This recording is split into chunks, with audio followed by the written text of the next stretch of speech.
All India tiger estimation 2026 के तहत Indore one मंडल परिधि में किए गए वन्य प्राणियों के सघन जमीनी सर्वे से वन विभाग उत्साहित है। विभाग को शुरुआती जमीनी सर्वे में इंदौर वन मंडल की कुल 103 बीटों में से 21 बीटों में बाघ के संकेत और 74 बीटों में तेंदुए की मौजूदगी मिली है। देखिए खास रिपोर्ट।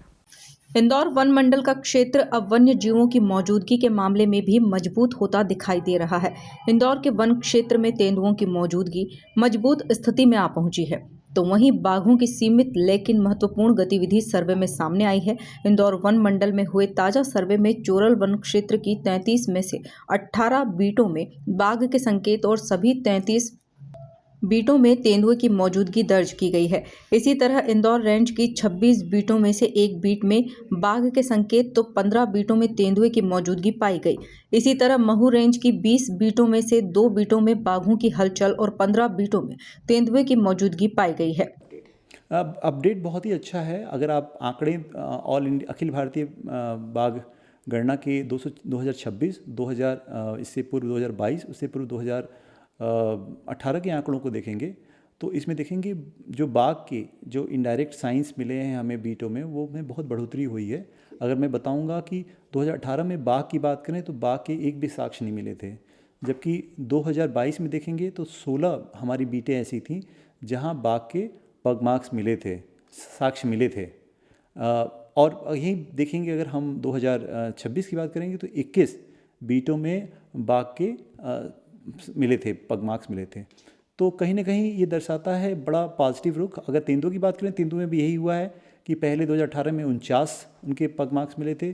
2000 आप बात करें 22 में तो 70 पग मार्क्स मिले थे बीटों में उनके और इनडायरेक्ट साइन। और अगर हम 2026 की बात करें तो 74 मिले थे। बट ये 74 में अच्छी बात थी कि हर जगह बिखरे हुए थे। तो ये कहीं ना कहीं ये दोनों चीज़ों दिखाता है कि कहीं ना कहीं जो हमारा कोएक्जिस्टेंस मॉडल है, जो इसको हम लोग कहते हैं इंदौर में integrated human wildlife coexistence model, ये बहुत ही प्रभावी रूप से काम कर रहा है। और कहीं ना कहीं इससे आप देख रहे हैं कि वन्य प्राणियों में लगातार बढ़ोतरी हो रही है।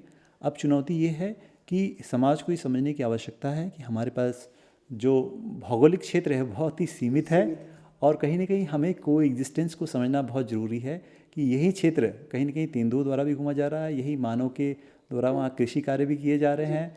तो आपसी में टकराव, कुछ क्षेत्र तो ठीक है जंगल है वहाँ है, कुछ क्षेत्र ऐसे रहेंगे जो इंटरफेस के रूप में रहेंगे जहाँ दोनों गतिविधियाँ चल रही होंगी।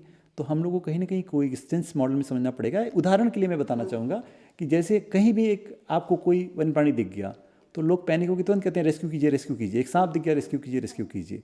बट कहीं ये बात भी समझना जरूरी है कि ठीक है सांप आपको डिस्टर्ब नहीं कर रहा है, सांप का अपना घर है, सांप थोड़ी देर के लिए दिखा फिर हो सकता है 6 महीने में दिखे आपको। इसी प्रकार तेंदुआ कभी भूले बस के इस क्षेत्र में आ गया फिर दोबारा हो सकता है ना भी आए।